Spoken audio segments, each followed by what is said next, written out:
Hey, I'm Nicole, your host of the Work, Wealth, and Travel podcast. On this show, we're going to be talking tangible action that you can take in order to achieve the life you thought was only achievable after retirement. Everything you want now in life, you can have it. Will it take hard work, patience, and uncomfortable growth? You bet it will, but it will be so worth it. On this show, we will be deep diving into the topics of lifestyle design, travel, entrepreneurship, and everything in between. I myself am a global citizen and world traveler who left my home country and conventional lifestyle behind for a life of adventure and following my passions. And that's exactly what I want for you. It's your time to love your work, build your wealth, and create the lifestyle you've always dreamed of. Let's do this. Welcome to the Work, Wealth, and Travel podcast. I'm your host, Nicole, aka Nomad Neeks, and on today's episode, I am super excited to welcome Mikelann to the podcast. Mikelann is an author, keynote speaker, and money coach who helps women transform their relationship with money to create a life that they love. Over the past 20 years, she has been a thought leader in the field of financial psychology. Her strong background in emotional intelligence, paired with her practical money strategies, enable her clients to consciously design their life while escaping financial stress and anxiety. When she's not working with clients, you can find Mikelann on the dance floor indulging in her love of the Argentine tango. I am so excited to dive into this discussion with Mikelann today. Let's get right into it. I am so excited to be joined today on the podcast by Mikelann. Mikelann, let's dive right into it. I'm really excited to get into our discussion today, but let's get it started by you telling us a little bit about your story, where you started, and how you got to where you are today. Oh my gosh, Nicole, I'm so happy to talk to you. What is my story? So once upon a time, so if you go way, way back, I did my undergrad degree in economics. Interesting, lovely. But when I graduated from college, I didn't know what I really wanted to do. Everyone kind of was putting pressure on me to go get a real job. And I wasn't yet clear what I wanted to do in the world. And so I traveled, as you know better than anyone, the power of travel. I traveled and I literally wandered for 5 years, in the States, a little bit internationally, but just really, working and supporting myself, but looking for what did I want to do. And after about 5 years, I decided to get a master's degree, believe it or not, in consciousness studies and psychology. Oh my gosh. Which I absolutely loved. And when I finished, I was at a crossroads in my life professionally, and I was torn between either becoming a psychotherapist or becoming a financial planner, because I always had this love of what we now call the psychology of money, right? And what you can do with your life if you're really in charge of your mindset and the practical aspects of money and things like that. So long story short, I couldn't decide. And I finally met a woman who combined them as a money coach. And, her name was Karen McCall, the pioneer of money coaching in the United States. And at last, I had found a field that combined things that I truly, truly love, this psychological, emotional aspect of money with the real practical nuts and bolts. And so I started a money coaching practice, believe it or not, Nicole, 25 years ago. And, so now people say, because this will probably be your next question, so I'll just answer it real quick. What is money coaching? It used to be that people would either see a financial planner if they had investment questions, or credit counselor if they had debt and were frustrated. The reality is most people have both. Nobody wants to have debt or carry debt. And, that's a constant big issue for many people. But also people want to build net worth. Everybody wants to move into the future. But what I found is that neither of those fields is very good at dealing with the emotional side of money. We need both. We all need to, deal with staying out of debt. Yes, building towards the future, but money is emotional. And so money coaching looks at all of it. It's like, okay, let's look at some of the things that you and I are going to talk about today. Let's look at how you handle money and manage cash flow and things we know we should do. But let's also look at why we do what we do and really be okay with talking about the deeper aspects of our relationship to money. And that is literally what I've dedicated my professional life to for 25 years. Wow, what a story. I love that you merged your two passions together and that you also Mhm. knew that you wanted to build something for yourself. And I think that has been very prevalent since COVID, but you said you started your business many years ago. So I think that's amazing that you had the insightfulness to not want to work for somebody else, to want to be your own boss and to merge your passions together. You didn't see that somewhere in the market, so you created that. And you're right, because it is more common that people talk about it now, but you know better than anyone, easier said than done, right? To create your own life, create your own career, create your own profession on your terms is it's a big deal. And, I think it's one of the most wonderful, important, sacred decisions that people can make to truly design their own career and design their own life. But it means that, sometimes I say to myself, oh my God, who is in charge around here? And then I'm like, holy crap, it's me. So there's good and bad in what I call the self-employed life, right? Because we are directing our lives. We are doing what we want to do when we want to do it. However, nobody's just telling us what to do, right? No one's handing us business or handing us clients. So, I mean, it's a very, in my opinion, being self-employed is a very different lifestyle and way of being in the world than the 9 to 5 salary job. And they're both have wonderfulness and hardness to them, but it's very different. And when you've got your friends that are salaried, they don't always really get what it's like to be self-employed. They either see only the downside or only the upside. Sometimes people romanticize being self-employed, but it's definitely a choice that's a pretty big one. Yeah, I completely agree. And thank you for mentioning that. They are two completely separate lifestyles. When you work for somebody else and you work a 9 to 5 and you work for yourself. I think it's funny. I think we've all probably seen online at some point the meme or the graphic of where so I want to have my own time freedom, so I'm going to start a business. Oh, actually, I'm working more than I was if I was working for somebody else. But it's so much more rewarding, but there's so much truth behind that as well. There is, you really have to have strong boundaries in so many areas of your life, and strong time boundaries, and just boundaries in general, because I personally, me personally, I love my personal time more than anything on the planet, so I protect it at all costs. But I have to be really thoughtful about that, like, when am I done working? What are the boundaries around my, like, my phone and my email and things like that? But something you said also makes me want to say that there are times I'm so engaged and enjoying what I'm doing that it's almost not like work, right? And then other times, of course, it's hard. So yeah, it's everything, but I have to be in charge of my own schedule.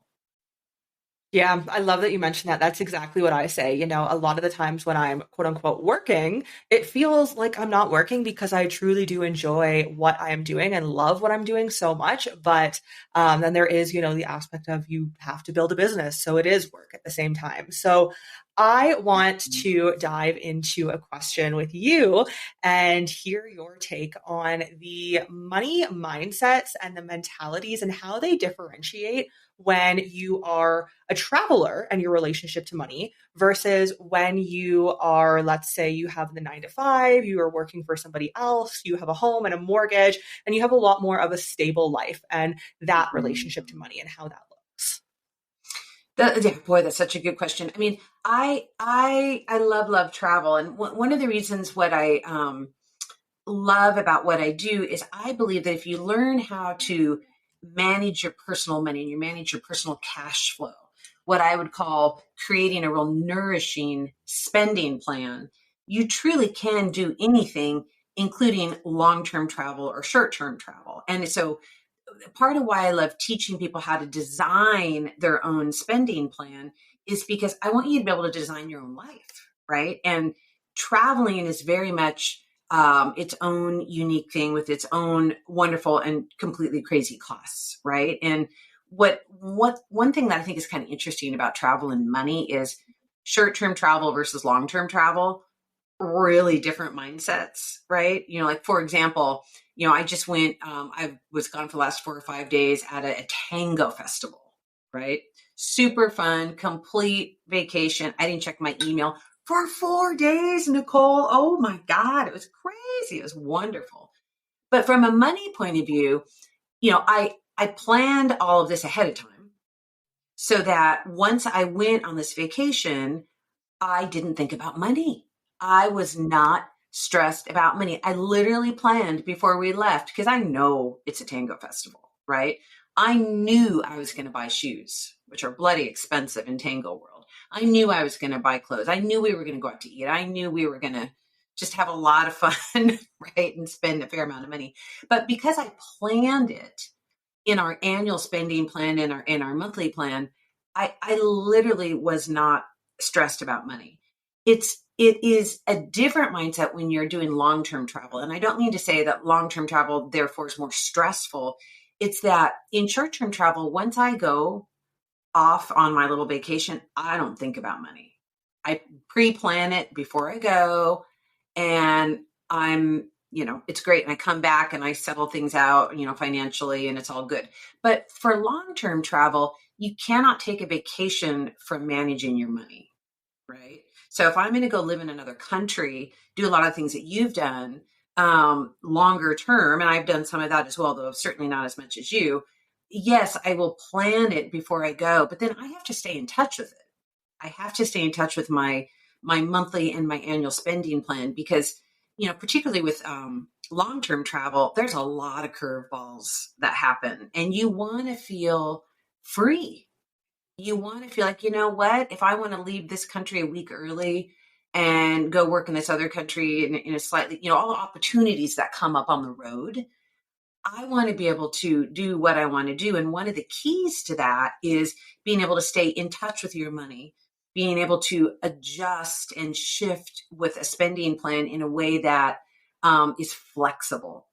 Right. So you can't take a vacation from looking at your money if you're traveling in a longer way.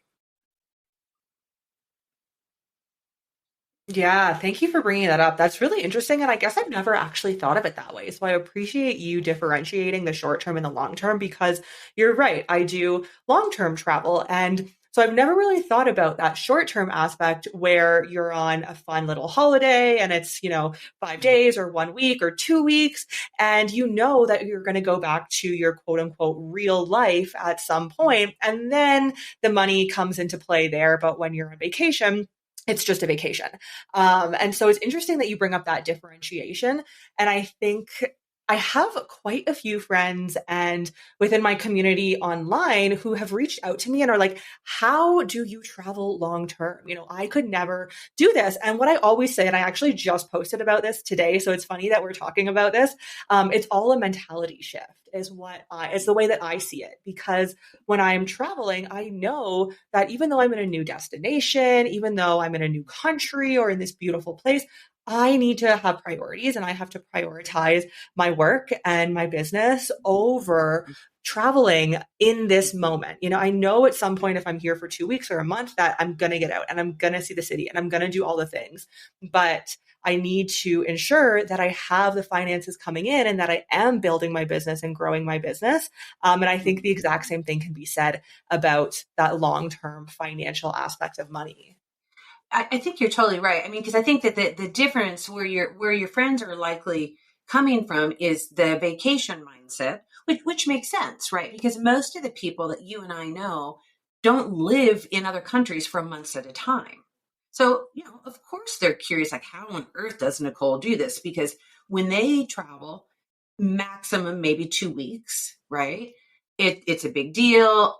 Yes, you and I are hoping that they plan it financially. I know, as I'm sure you do, that many people just throw it on a credit card and then pay their credit card off all year, and it causes, some pain on that end, which is another reason why they're curious, like, oh my God, how does Nicole do it? Right.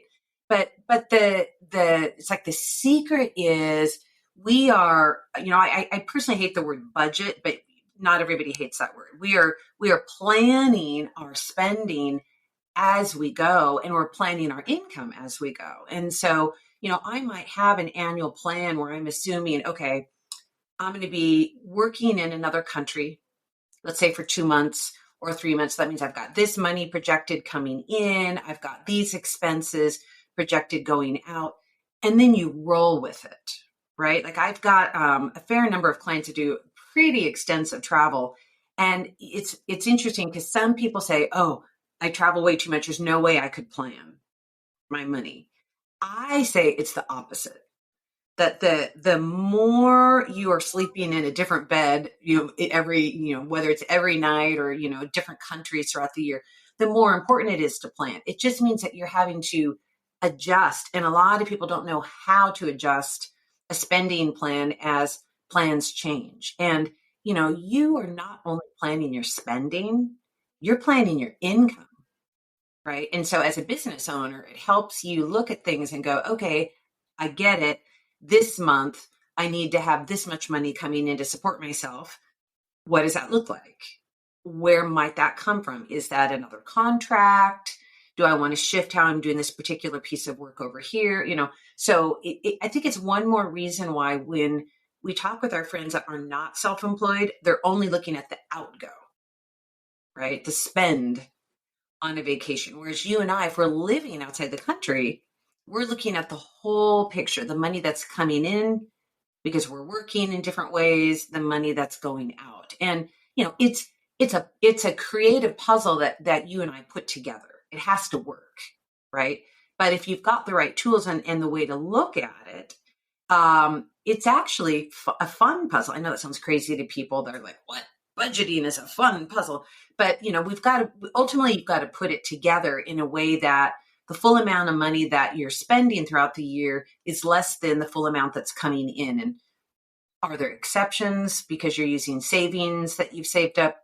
Of course, there's always exceptions, but there's a way to look at it and to enter into the process that's actually part of the creativity of traveling. Interesting that you say that. I like that you bring up the income aspect of it too. And that is such an interesting mindset shift that you have mentioned of it really takes somebody who is self-employed, who's making their own income to think of that aspect as well, not only the expenses. And it's funny Mhm. because in 2022, when the year ended, I shared how much I spent and earned in 2022 because I tracked every single dollar that came in or went out of my bank accounts through my business, through my personal, everything. And Mhm. people were very surprised at the amount that I had spent all year to live to travel the world full time in 2022.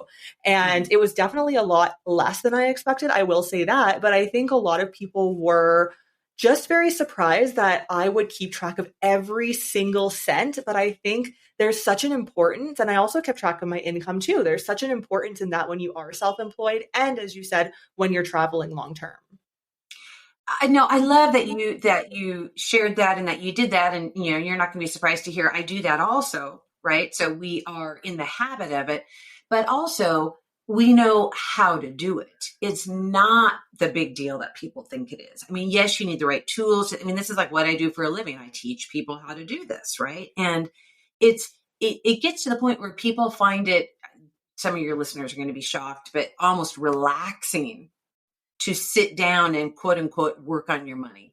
Because when I am sitting down and let's just say, for example, creating my February spending plan, that's fun. I'm sitting there with a cup of tea, right? I'm looking at my calendar. I'm thinking about what I want to do this month. I'm thinking about travel trips. I mean, again, it's a puzzle that I'm putting it together. But you and I have a lot of data that we can rely on. We can look at what we spent the previous month. And, you know, some things don't change that much. It's not all a mystery. and some things do, right? So I sit there with a cup of tea and I think about the month and I plan it. And it's lovely. And what I know is, and I know you've heard this too, there is so much stress and anxiety around money. And women experience financial stress and anxiety to a higher degree than men. And one of the biggest questions is, well, how do you have less stress and anxiety around money, regardless of this traveling, right? And the biggest antidote to that is to learn how to look at your money and then learn how to plan where you want your money to go. That is the number one thing that will bring down stress and anxiety. And I know people wish sometimes there was a different answer, like, oh, I know what will help. If I look at my first memory of money when I was 5 years old, that is interesting stuff. And I love the psychology of money and money mindset and money scripts. And there's so much juicy stuff there, right? But the number one thing that brings down your stress is getting your hands and your arms around your money so that you're no longer in a money fog. And that's what lifts you out of the anxiety. I love that. And I love that you mentioned that. And as I'm going through the questions, I'm looking at them and I'm like, you're answering all of them in this. And I love it. It's so Mhm. comprehensive, really speaking to travel and the relationship with money when you travel. And I think you have to really have a healthy relationship with money. And like you said, you have to sit down and you have to understand your finances and know what's coming in and what's going out. Otherwise, and I don't think it's only travel. I think it's otherwise any lifestyle that you want to create yourself is going to be very far away if you don't have a grip on that first. Yeah, no, I totally agree with you. And I know that one of the things that you and I talked about also is how do you get a handle on the whole topic of needs and wants, right? And what I think is interesting is, I always say to my clients, you can do anything you want to do. You just can't do everything you want to do. So what do you want to do? Right? What do you want to protect? And so you'll have listeners that, maybe what their true passion is horseback riding.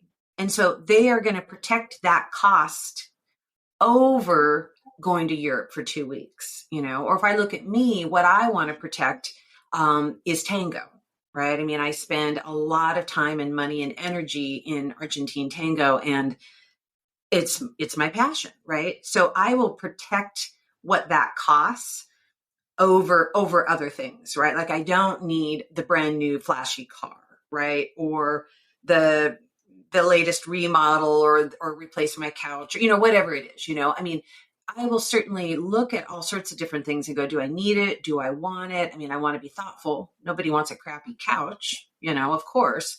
But when I'm looking at all the things that make me happy, I'm going to protect certain things over other things. And so I think that it helps for us all to say, okay, let's list all the things that we need and want and go, what's my truest desire? What do I truly want? And what I find is sometimes it's really hard with I don't know if you're familiar with the term mimetic desire, but sometimes we are almost led to desire what we see other people desiring. And this gets really exacerbated with social media, right? And so it's the new version of the old issue, keeping up with the Joneses, right? Nothing really changes just because we've got Instagram or whatever. So I had a client who really really really wanted to. I mean, her passion, what she wanted to protect, it wasn't travel, it was ceramics. She wanted to put in a kiln in her basement, and a kiln where you fire your pottery, that's bloody expensive, right? It's like a $5,000 project. But she kept talking about landscaping and needing to put a lot of money into landscaping in her front yard, and she couldn't do both. And when we looked at it and said, needs versus wants, and what was the real need underneath the kiln? What was the real need underneath the landscaping? What did she love gardening? Did she love roses? Was that a passion? And what we got to was it was about the neighbors. It was about wanting her home to look good to other people. She didn't really put it in those words, but she was like, "Oh my gosh, I'm making that a priority over what fuels my soul. Nobody's going to see the kiln in my basement, but that's what I want more than anything. And I need to look at, how do I let go of the fact that my yard isn't going to be as pretty as the neighbor's yard. But until she brought it up to that level of conscious awareness, it was this, oh my gosh, how do I have the money to do this and this and this and this and this? And her passions were getting shortchanged. Wow, that's so interesting. When you really become introspective, you get clarity on what you truly want and what you can use your money with. So it's so true. It's so true. So, in you saying that, I would love to hear a few more mindset shifts or tips or resources that you have for somebody as a starting point who wants to change their relationship with money, is looking to alter their relationship with money. What are some recommendations that you have? I think you've definitely already mentioned a few, but I'm curious, what are your go-to recommendations or resources? One of my biggest recommendations is to simplify the number of accounts that you have, whether you're traveling or not, although, especially if you are traveling. What I find, Nicole, is that people have way too many accounts. And I mean, too many credit cards, too many savings accounts, too many checking accounts. So they have a really hard time looking at where their money is coming from or going to, because they just have too darn many places to look. And there was this sense of, oh, I will be able to control my money if I have a dedicated account for, whatever, for kind of everything. But the more accounts you have, the more money fog you're in. So I always recommend that people simplify the number of accounts they have. And of course, I'm going to recommend that people look at tracking where they spend their money. And there's all sorts of different tools for that. My favorite tool is called Money Grit, which is a spending plan program for tracking and forward planning, right? I do recommend that people spend time getting in touch with their history around money and really looking at, that the reality is, a lot of what we believe around money does come from how we're raised. It does, and I know so many of us wish that wasn't true, right? But I think the question is, are you reenacting the way you were raised around money, or are you rebelling from the way you were raised around money? It's very rare that people are somewhere in the middle, right? And again, most of this isn't conscious. So if you're raised with like extremely frugal parents, just as one example, just to reflect on, okay, am I reenacting that? Like, I'm just going to replicate the way I was raised, and that may put you in a lot of deprivation, because the truth is you could spend more than you are, but you're just going on autopilot from that. Or a lot of times when people are raised with very, very frugal parents, they react, they rebel, and they overspend as adults. Again, it's in reaction to that, right? So really spending time looking at how you were raised with money. What was your mom like with money? What was your dad like with money? How are you the same or different?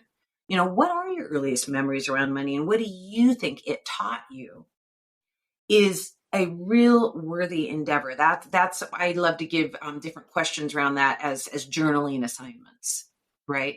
Because it really helps us reflect on why we do what we do. And then, I also do with different people money personality work and look at what motivates you around money. A lot of it goes to, Socrates, know thyself. There's no wrong or bad history or story or money personality, but many of us just aren't aware of this part of our psyche, of our money psychology. And so really writing on what money has been like for you growing up, and what money has been like for you at, very, very tender time that has a huge impact that people miss talking about is their early 20s, because that's when you were, in all likelihood, very first completely on your own around money. And oh my gosh, there's a lot of intensity and craziness that happens for all of us in that time in our life. And really looking at that, talking about it, healing from some of that is really powerfully helpful. Would you say that money mindset and that almost reprogramming, is that a lifelong journey? To a degree, I don't want people to think like, oh my God, I'm never going to get there. I think that people absolutely can develop a healthy relationship to money. I think the key is what is a lifelong journey is that it's a journey and that it's a relationship, right? Our relationship to money grows and changes, and we don't want it to go stagnant because if you're in, let's say you're in a relationship with your beloved, that grows and changes and takes tending and love and care throughout your life with whoever you're in a relationship with. And it's the same with money. Money doesn't want to be ignored. It wants to be loved and cared for and used in its best and highest purpose for you. And so that is definitely a journey, and that is a lifelong process. Hmm. Interesting. Yeah, I feel like there's so much money mindset and money work that people don't realize, especially business owners going into business and starting something of their own. There's so much there that can really determine your success or your downfall. So true. Oh my gosh, so true. So I would like to ask you, how does a travel hobby, going back to some travel, how does a travel hobby help somebody's financial life? How does a travel hobby help someone's financial life?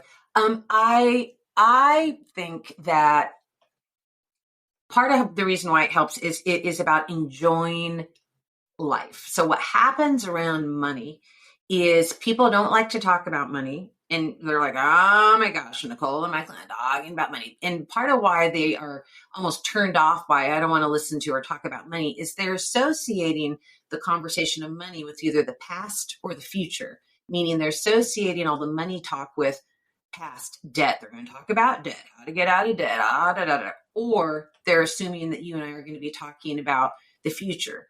Oh, they're going to talk about retirement and saving your money and saving your money. Okay, but the problem is we don't live in the past and we don't live in the future. We live in the present. And so traveling and having travel, there's nothing that gets you present like traveling. There's nothing that gets you enjoying your current life right now, right here, like traveling. It's this intense form of life and living and awareness. And we need to be on top of our money and loving our money and using our money and entering into a conversation with our money to enjoy the present, to enjoy the present. And so when you have I would say, a life giving hobby, passion, like traveling, it really helps you actually step into enjoying looking at money in a different way because money becomes a tool for creating your current life that you love. It's not just about the past and the future. It's about enjoying and designing the life that you want right now. And, travel in particular takes a lot of designing, takes a lot of thoughtfulness. And so it really allows us to embrace money as this amazing tool for designing your current life. Wow, that's so interesting. Thank you for sharing that. I think it's really interesting to frame money in that sense of past, future, and then present. I've never heard of it put that way before, but I know previously when we were chatting, you spoke about that as well. And that was something that really piqued my interest because you don't often think of it that way. But you're right. We do live in the present and we do need the money mindset and we do need to build something for ourselves that is now in the present to enjoy it and stop thinking about what happened in the past or what may or may not even come in the future. Right. Exactly. Yeah, we live here. We live in the present. And if the only time to deal with money was about past and future, who wants it? Then it becomes a big should. I should sit down and look at my money to deal with the past debt and the future retirement. But that's so not fun. And we want to enjoy our life. And when you're thinking of enjoying your life, you're thinking about the present. Hmm. Really interesting. Thank you for sharing that. Well, I have one last question for you, and I think you're going to have a very insightful answer to this. I am curious, what is one thing that you know now that you wish you had have known earlier or at the beginning of your journey? What I know now is pretty much anything is possible. I now know that with a little planning, I can create a life that, I mean, truly, Nicole, I only dreamed of. I didn't think it was possible because I associated planning. It's probably why I just went on the way I did. I used to associate everything with the past and the future, and I was too future focused, right? Like, oh, let's make sure the retirement's on track, things like that. But now that I know the power of planning to enjoy my current life, I literally have created a life that I truly at one time only dreamed of. And I wish I had gotten clearer about that sooner, because it would have allowed me to enjoy and enter into planning my spending and my income in such a more fun, juicy, creative way, the way that it's come to be for me now.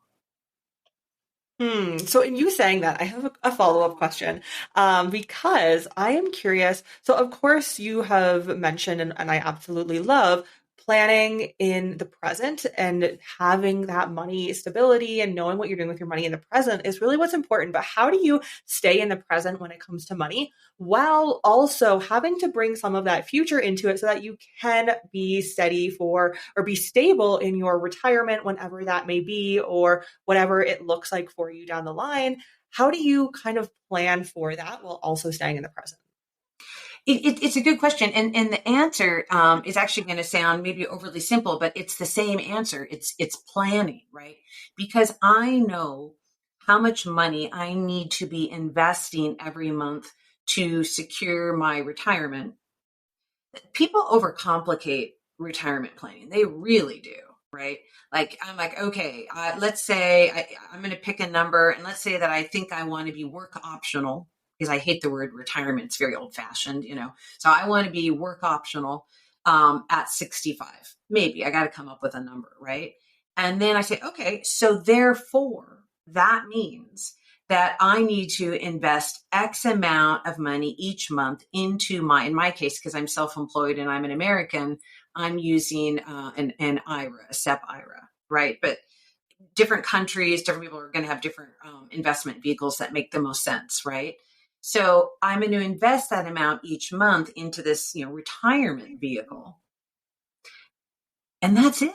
Because I know how much I need to put in every month, and that number doesn't change. I'm not saying that I don't readjust it once a year and look at it. I don't mean it's not completely the crock pot of finance. It is, to a degree, set it and forget it, right?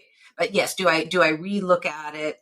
Yes. Do I do that every month? No, because then you'll just churn your investments and get into buying and selling and things like that. But because I know how much I need to invest, and I build that into my annual income and spending plan, I don't worry about it. Therefore, the rest is for me, right? And so it's part of the plan. If I'm working with a monthly plan and I know, I'll just use numbers, that I need to invest, let's say, for example, $1,000 a month into my SEP IRA, that's fine. Then I know how much I have available to do all the other things that you and I are talking about. So I do prioritize that first. I don't mean to give that shortchange at all, right? I absolutely prioritize that. I set it up automatically. I always recommend that all retirement funding is A, automatic, and B, monthly. Because otherwise, you don't want to be in the situation where you're like once a year trying to find a huge chunk, right? So just set it up as a monthly fixed expense, and then move on with your life, right? Then move on and look at all the other things that you and I are talking about. So taking care of ourselves for the future is hugely important. I don't ever want to minimize that. I build that into my plan first, and then I continue planning from there. I like that. I like that philosophy of really just keeping it simple, not trying to overcomplicate it. And I think that is something that's really important when it comes to money, because you can overcomplicate it and it will get confusing as heck. And then you don't know what's going on. And then it's just a big mess. Yeah, people really do like to complicate it, and yeah. I mean, it is super super important. But there are certain principles that you want to follow that make it not complicated. Yeah. Absolutely. Well, thank you for being on the show. Thank you for sharing all of your money, travel, how they relate together, all of your knowledge. So, where can people find you online? Yeah, thank you for that. So I am at seattlemoneycoach.com, and all of my social handles are all on Seattle Money Coach. And I mean, Nicole, I've got amazing clients all over the world. I do live in Seattle, but I've got amazing clients all over the world. And what I would recommend is my sweet spot, Nicole, is I love working with women that are really rocking it, but money is the part that's stressing them. So, if you've got listeners who are like, okay, I feel like so many areas of my life are doing great, but I'm stressing about money, then I would recommend that they grab a free discovery call with me. And what I do is I spend 20 minutes with you, and we find the number one thing that's keeping you from feeling in control of your money. So they can grab that free discovery call on the website, Seattle Money Coach.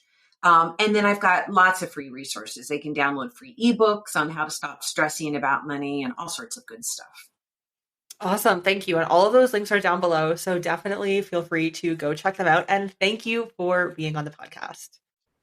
What an amazing episode with Mikelann. I hope that you got a lot from that episode as much as I did, and I hope it provided you with some mindset shifts around travel, finances, and money.